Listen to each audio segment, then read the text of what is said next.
El 5 de mayo celebramos la unidad de los mexicanos, nuestro valor y nuestra voluntad para defender a nuestro país. Celebramos una victoria gloriosa, la soberanía y la integridad de nuestra patria. Este video es una edición especial para conmemorar la ruta que siguió la batalla del 5 de mayo. Destaca la importancia de las acciones diplomáticas llevadas a cabo en este histórico evento para lograr una solución pacífica de las controversias entre México y 3 potencias europeas. Remarcamos un triunfo diplomático y una victoria que dimensionó la importancia de México en el mundo. El triunfo de México impactó al derecho internacional, reforzando los principios de libre determinación de los pueblos, la igualdad soberana y el respeto mutuo entre las naciones, que actualmente son pilares de nuestra política exterior. Acompáñenos en este recorrido de la ruta que siguió la heroica batalla del 5 de mayo de 1862. El 19 de febrero de 1862 se celebró en la Hacienda de la Soledad, Veracruz, una conferencia entre el general Juan Prim y Prat como representante de las 3 potencias europeas, Francia, Inglaterra y España, y el general Manuel Doblado Partida, ministro de Relaciones Exteriores y Gobernación de México. Debido a las relaciones diplomáticas entre los representantes, estas negociaciones resultaron en varios acuerdos que llegaron a ser conocidos como los Tratados de la Soledad. El reconocimiento del gobierno del presidente Benito Juárez por parte de las 3 potencias. Las 3 potencias, a través de sus representantes, se comprometieron a respetar la independencia, la soberanía e integridad de México. Durante las negociaciones, las fuerzas aliadas ocuparían las poblaciones de Córdoba y Orizaba, Veracruz, y Tehuacán, en Puebla. En caso de que se rompieran las negociaciones, las fuerzas de España, Francia e Inglaterra retornarían al puerto de Veracruz. Los hospitales que ocupaban las potencias quedarían bajo la salvaguarda de la nación mexicana. El día en que las tropas mexicanas emprendieran su marcha para ocupar las ciudades de Córdoba, Orizaba y Tehuacán en Puebla, se enarbolaría la bandera mexicana en la ciudad de Veracruz y en el castillo de San Juan de Ulúa. Estos tratados fueron firmados por el general Doblado y Partida y el general Juan Prim y Prats. Los 2 primeros acuerdos fueron un auténtico triunfo diplomático para el gobierno de México. Significaba que las 3 potencias reconocerían como gobierno legítimo al del presidente Juárez y que las reclamaciones se limitarían solamente a la solución de los aspectos económicos. Después de la firma de los tratados, el único país que no los reconoció fue Francia, incursionando por la fuerza militar a México sin existir una declaración de guerra, dejando al descubierto los intereses de Napoleón III y posiblemente pudiendo continuar a Estados Unidos para unirse a los confederados en la guerra civil que se desataba en el país vecino en este periodo. La habilidad de Manuel Doblado, como ministro de Relaciones Exteriores, permitió que España e Inglaterra respetaran los acuerdos de la Soledad. El mismo Manuel Doblado, en su informe del presidente Juárez, señaló: Mi opinión como ministro de gabinete es que los tratados preliminares de la Soledad deban admitirse como lo mejor que puede obtenerse en las presentes circunstancias. La visión estratégica del presidente Benito Juárez logró que se agotaran en primera instancia los mecanismos diplomáticos para lograr el mejor acuerdo de paz. De manera paralela, el presidente Benito Juárez desarrolló una estrategia de defensa en caso de que se desatara una intervención militar por parte de las 3 potencias europeas en nuestro país.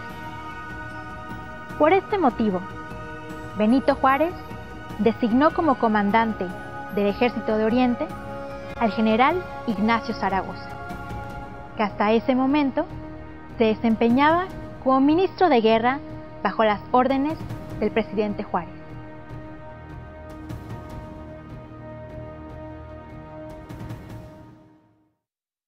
En diciembre de 1861 llegaron al puerto de Veracruz las fuerzas expedicionarias de las 3 potencias europeas, España, Francia e Inglaterra. El gobierno de México solicitó no defender el puerto de Veracruz para que posteriormente no se le culpara por haber iniciado una guerra.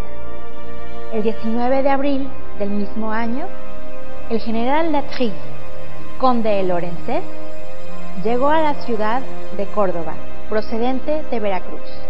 Al día siguiente, el 20 de abril, a las 8 de la mañana, las fuerzas francesas ocuparon la ciudad de Orizaba, previniendo que los pobladores de esta ciudad ayudaran al ejército de Oriente. En cumplimiento a las instrucciones del presidente Benito Juárez de detener el avance del ejército francés mientras él reunía suficientes fuerzas para defender a la Ciudad de México, una avanzada del ejército de Oriente tuvo un primer encuentro con las fuerzas francesas en el Fortín Veracruz, con el objetivo de llevarlas hacia las cumbres de Acultzingo. En este lugar ya las esperaban las fuerzas de los generales José María Arteaga y Porfirio Díaz. Cabe destacar que las cumbres de Acultzingo se encuentran en una posición geográfica estratégica de alta montaña, es decir, son difíciles de accesar. Acultzingo se encuentra en la Sierra Madre Oriental, justo en el límite de Puebla y Veracruz. El 28 de abril de 1862, el ejército francés tuvo un primer enfrentamiento con las fuerzas del general José María Arteaga alrededor de las 11 de la mañana en el Cerro del Paso, muy cerca de las cumbres de Acultzingo. Tras varias horas de enfrentamiento, el ejército francés continuó su avance. Una vez que el ejército francés tomó las cumbres de Acultzingo, el conde de Lorenzés celebró este triunfo, mencionando a Napoleón III, que ya era dueño de México. No obstante, lejos de haber sido una victoria, este primer enfrentamiento reforzó la voluntad y el valor de México para defender su libertad, independencia y soberanía. Tras las cumbres de Acultzingo, el ejército de Oriente realizó una retirada organizada hacia la ciudad de Puebla, con el objetivo de llevar al ejército invasor hacia un terreno de combate mucho más favorable, pero sobre todo para ganar tiempo y fortificar a la ciudad de Puebla.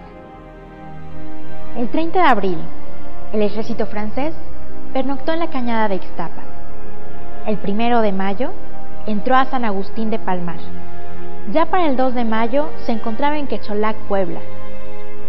En estas ubicaciones, tanto el ejército francés como el ejército de Oriente aprovecharon para abastecerse de recursos y víveres, además de forraje.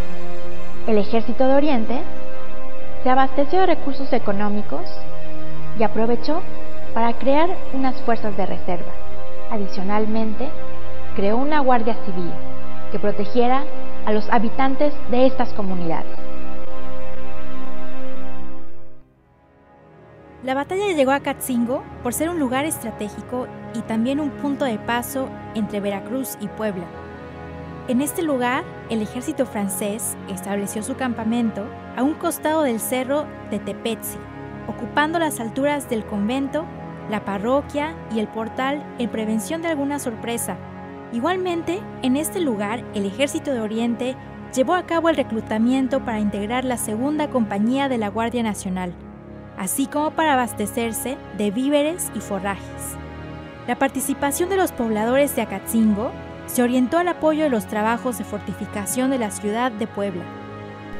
Los generales mexicanos del bando conservador, José María Cobo y Leonardo Márquez, con 3,000 efectivos, insistían en sus intentos de atacar por la retaguardia al ejército de Oriente y sumarse al ejército francés. Para esto, se ubicaban al sur de la ciudad de Puebla, entre Izúcar de Matamoros y Atlisco. El general Márquez había acordado con el conde de Lorenzés que mientras los soldados suavos atacaban por el oriente de la ciudad de Puebla, Márquez lo haría a través del sur, a partir de aquí, Atlisco. El general Ignacio Zaragoza, consciente del peligro que significaba tener a las tropas del general Márquez al sur de la ciudad de Puebla, envió a los generales Antonio Carvajal y Tomás Ojaran para detener este avance justo aquí, en la ciudad de Atlisco, a 30 kilómetros de Puebla. El general Carvajal organizó una emboscada con sus hombres en los cañaverales que se encontraban cercanos a esta hacienda, La Trapera. Hacia el mediodía del día 4 de mayo de 1862, las tropas del general Márquez fueron emboscadas en esta hacienda y salieron huyendo al sur, con rumbo a Izúcar de Matamoros. Además, fueron perseguidos por las tropas a caballo del general Carvajal y del general O'Hara, quienes a las 6 de la tarde habían tomado la población de Atlisco.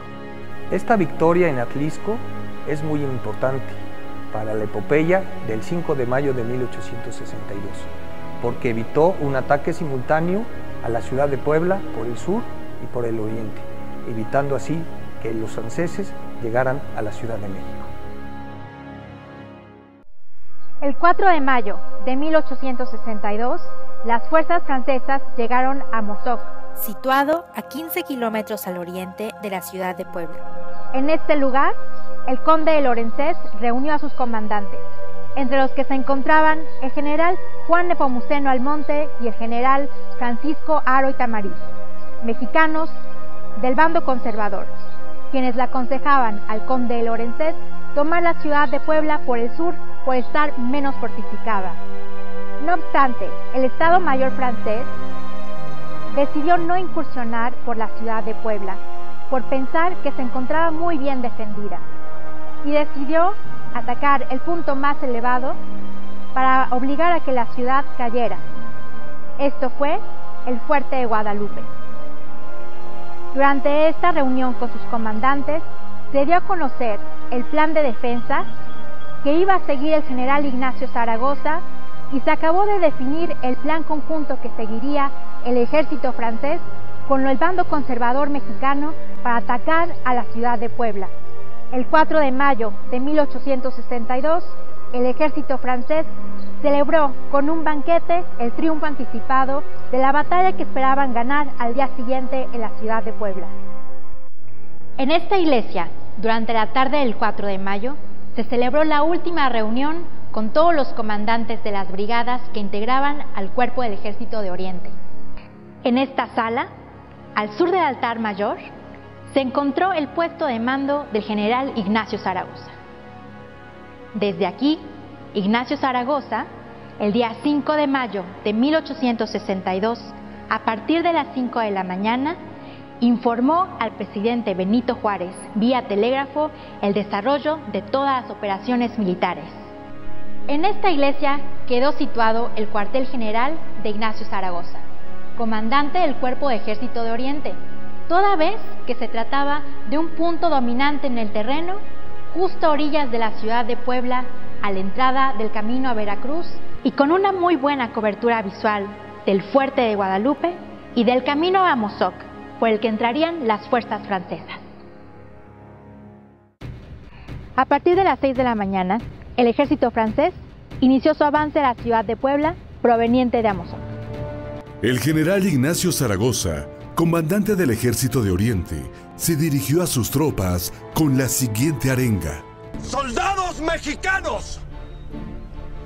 ¡Hoy vais a pelear por un objeto sagrado! Nuestros enemigos